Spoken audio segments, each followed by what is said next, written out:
Hello विद्यार्थीगण, मैं इसके कश्यप आप तमाम विद्यार्थी का स्वागत करता हूँ। यदि आप चाहते हैं कि भविष्य आपकी मुट्ठी में हो तो आइए राजधानी कोचिंग के माध्यम से सिविल कोर्ट का एक पद को प्राप्त कर लें। हर प्रश्न का क्यों और कैसे के साथ तार्किक, विश्लेषणात्मक, वर्णनात्मक उत्तर आपके सामने उपस्थित है, जहां आप लॉजिकल तरीके से प्रश्न को समझना है। अब देखिए, पहला क्वेश्चन है कि भारतीय रिजर्व बैंक का केंद्रीय बोर्ड के नए निदेशक आरबीआई में निदेशक की टोटल संख्या होती है 21। 21 इसमें एक गवर्नर, 4 उप गवर्नर और शेष जो है अर्थशास्त्र के विशेषज्ञ एक्सपर्ट होते हैं। आरबीआई के गवर्नर, उप गवर्नर सहित निदेशक मंडल को प्रधानमंत्री के द्वारा नियुक्त की जाती है। आरबीआई भारत का केंद्रीय बैंक है जो देश की मौद्रिक नीति, मॉनेटरी पॉलिसी को जारी करता है। आरबीआई की स्थापना 1 अप्रैल 1935 को किया गया और इसका राष्ट्रीयकरण 1 जनवरी 1949 को किया गया। आरबीआई का मुख्यालय बम्बई में है और वर्तमान इसके जो गवर्नर हैं वो हैं शक्तिकांत दास। तो इसमें जो नए निदेशक नियुक्त किए गए हैं वो है संजय मल्होत्रा, अर्थात आंसर आपका हो जाता है सी। और अभी हाल ही में आर लक्ष्मीकांत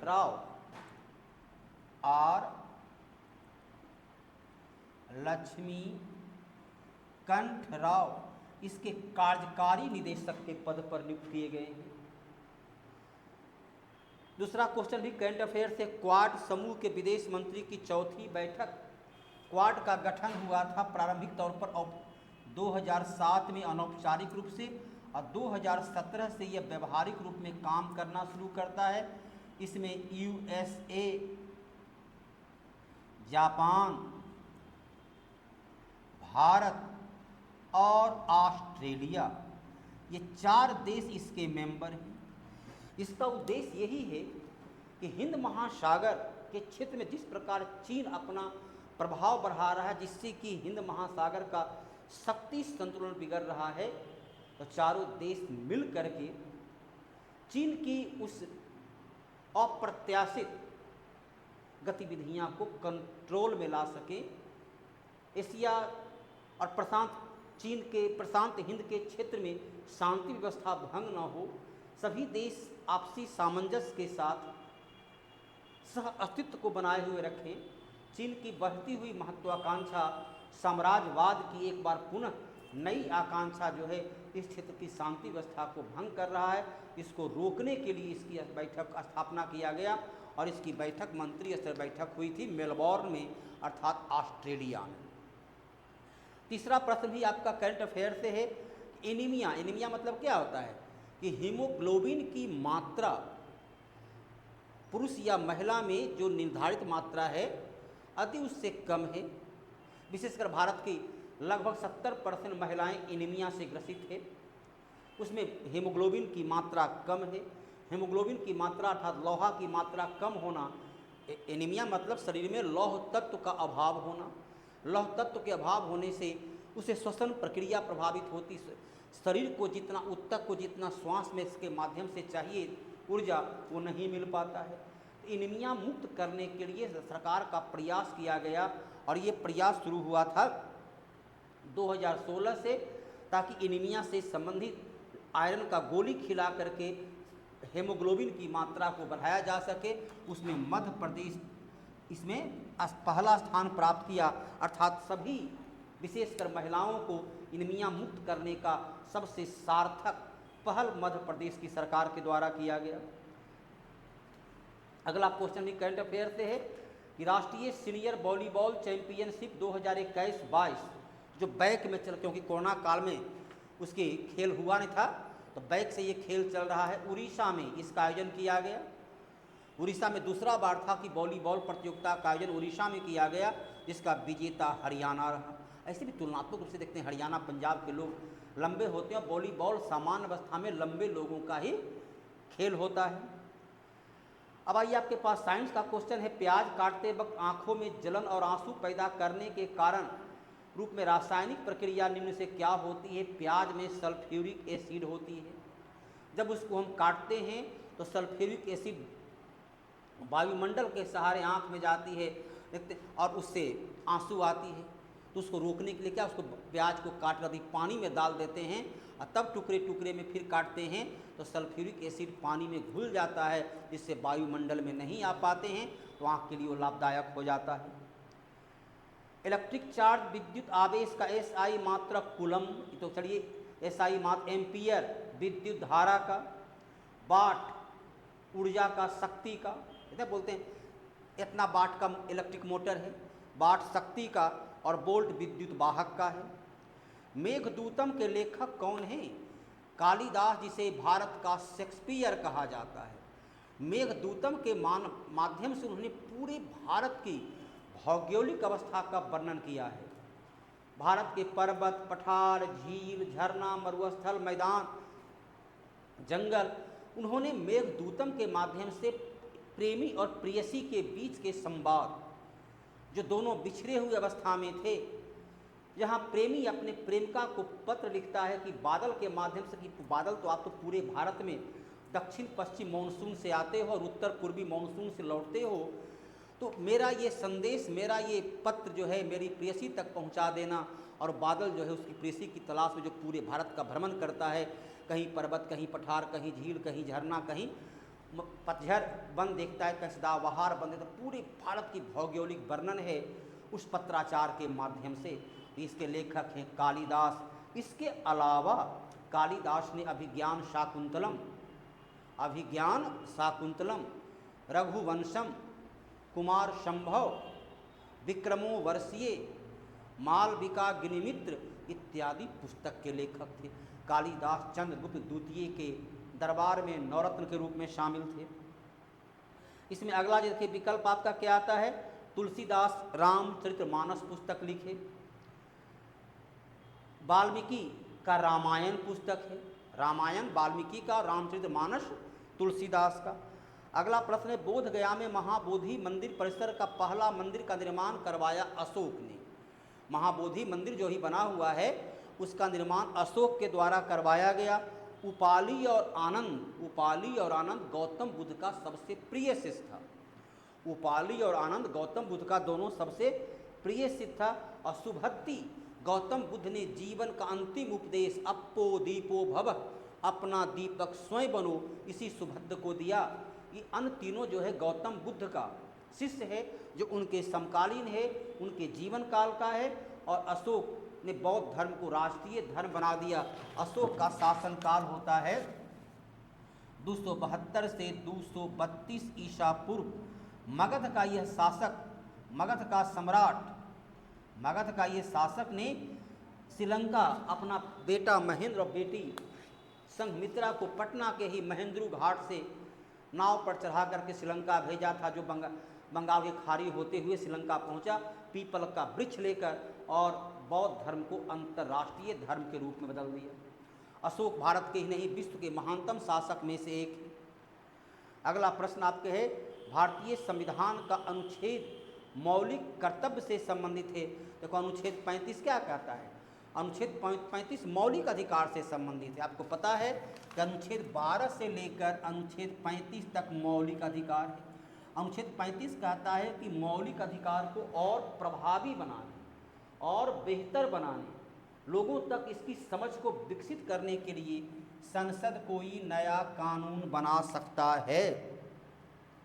अनुच्छेद 24 कहता है कि 14 वर्ष तक के बालकों को कारखाना सहित कहीं भी काम पर नहीं लगाए जाने का अधिकार।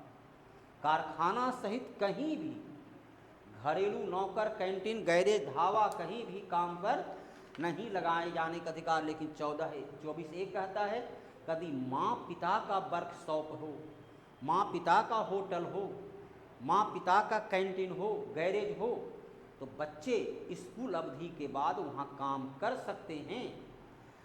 इसके अलावा देखिए इसमें विकल्प और क्या है। 60 अनुच्छेद 60 कहता है कि राष्ट्रपति को शपथ, पद और गोपनीयता की शपथ सर्वोच्च न्यायालय का मुख्य न्यायाधीश दिलवाएंगे। 51A में मौलिक कर्तव्य को जोड़ा गया।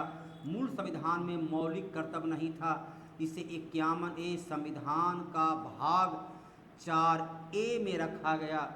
मौलिक कर्तव्य की संख्या वर्तमान में 11 है। सरदार स्वर्ण सिंह समिति के सिफारिश पर मौलिक कर्तव्य को 42वां संविधान संशोधन के द्वारा 1976 में जोड़ा गया। पुनः 86वां संविधान संशोधन के द्वारा 2002 ईस्वी में एक और कर्तव्य को जोड़ा गया। तो 76 में 10, 2001 में 11, अर्थात कर्तव्य की संख्या 11 है। और सभी 11 कर्तव्य को अनुच्छेद 51 क भाग 4 के क में रखा गया है। रूल ऑफ लॉ, कानून का नियम। संविधान का अनुच्छेद का 2 भाग है। संविधान का अनुच्छेद 14 का 2 भाग है। एक कहता है विधि का शासन, और एक कहता है विधि का संरक्षण। तो विधि का शासन इंग्लैंड के संविधान से और विधि का संरक्षण USA के संविधान। सभी मौलिक अधिकार अमेरिका से लिया गया, लेकिन अनुच्छेद 14 का विधि का शासन वो लिया गया इंग्लैंड से। तो विधि का शासन, रूल ऑफ लॉ, कानून का शासन, ये लिया गया है इंग्लैंड के संविधान से। और कानून का संरक्षण, विधि का संरक्षण अमेरिका के संविधान से। राष्ट्रपति का आपातकालीन अधिकार जर्मनी के संविधान से। राज्य का नीति निर्देशक तत्व आयरलैंड के संविधान से। राष्ट्रीय आय की गणना का 3 विधि। पूरे विश्व में राष्ट्रीय आय की गणना का 3 विधि। पहला को बोलते हैं उत्पत्ति विधि, जिसे GDP, ग्रॉस डोमेस्टिक प्रोडक्ट विधि बोलते हैं। दूसरा को बोलते हैं आय विधि, अर्थात PCI, पर कैपिटा इनकम विधि। और तीसरा को बोलते हैं उपभोग प्लस निवेश विधि, अर्थात C+I, कंजम्पशन प्लस इन्वेस्टमेंट विधि। यही 3 विधि के माध्यम से पूरे विश्व में कहीं भी हो, इसी 3 विधि के माध्यम से राष्ट्रीय आय की गणना की जाती है। उसमें प्रशंसा विधि शामिल नहीं होती है। किसकी प्रशंसा करना है? अरे प्रशंसा तो व्यक्ति की करते हैं। कहते हैं दिनकर जी, इस महिलाओं की, स्त्रियों की करो बड़ाई, करो प्रशंसा, जब वह वहाँ खड़ी हो। मर्दों की करो बड़ाई, जब वह वहाँ नहीं हो। तो बड़ाई और तारीफ तो करना, जिससे मनुष्य जो है प्रभावित होता है। भारतीय रिजर्व बैंक की स्थापना 1 अप्रैल 1935 को भारतीय रिजर्व बैंक की स्थापना की गई। 1 अप्रैल 1935 को भारतीय रिजर्व बैंक की स्थापना की गई।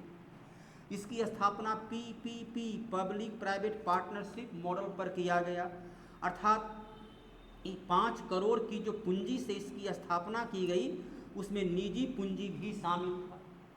RBI की स्थापना हिल्टन यंग समिति, RBI की स्थापना हिल्टन यंग समिति के सिफारिश पर, और RBI अधिनियम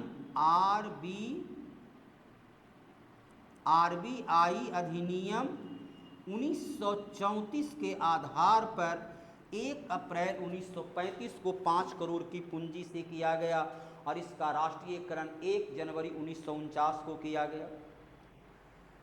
ह्यूमस मतलब क्या होता है? जीवाश्म। आप देखिए मिट्टी को यदि पानी में देते हैं, ऊपर में कुछ हल्का सा उजला तैरता हुआ दिखता है, उसी को बोलते हैं जीवाश्म। जीव का अंश, जो विभिन्न प्रकार के बैक्टीरिया, वायरस, सूक्ष्म जीव मिट्टी में उनकी मृत्यु हो जाती है, उसी को ह्यूमस या जीवाश्म कहते हैं। जैसे भारत की मिट्टी में जीवाश्म की मात्रा कम होती है, लेकिन जीवाश्म मिट्टी के ऊपरी परत में, अंदर तो जीव जंतु पनप नहीं पाएगा।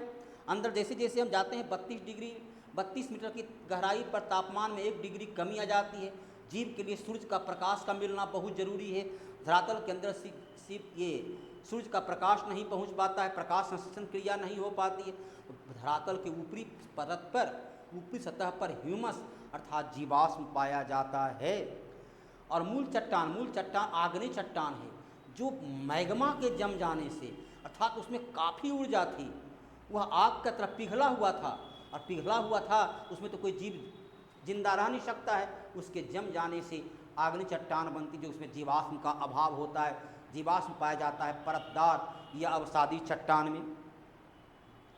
राष्ट्रीय जलमार्ग एक होता है, वो है आपका कलकत्ता से लेकर प्रयागराज अर्थात गंगा नदी के सहारे। राष्ट्रीय राजमार्ग जो 2 है, वो 2 है आपका ब्रह्मपुत्र में धुबरी के पास, और 3 जो है वो है कोट्टापुरम से कोल्लम अर्थात ये केरला के क्षेत्र में, ये 3 हो जाता है। 4 जो है कृष्णा नदी के क्षेत्र में आंध्र प्रदेश के क्षेत्र में हो जाता है। तो राष्ट्रीय जलमार्ग की संख्या वर्तमान में 111 है, और राष्ट्रीय जलमार्ग पर नियंत्रण जो होता है किसका होता है, वो नियंत्रण होता है केंद्र सरकार का अर्थात संघ सरकार का। तो ये 15 सेट क्वेश्चन का सेट यहाँ पर समाप्त होता है। उम्मीद करते हैं कि पढ़ाई आपको रोचक, तार्किक और ज्ञानवर्धक लगा होगा। यदि ऐसा है तो शेयर करना, सब्सक्राइब करना ना भूलेंगे। धन्यवाद।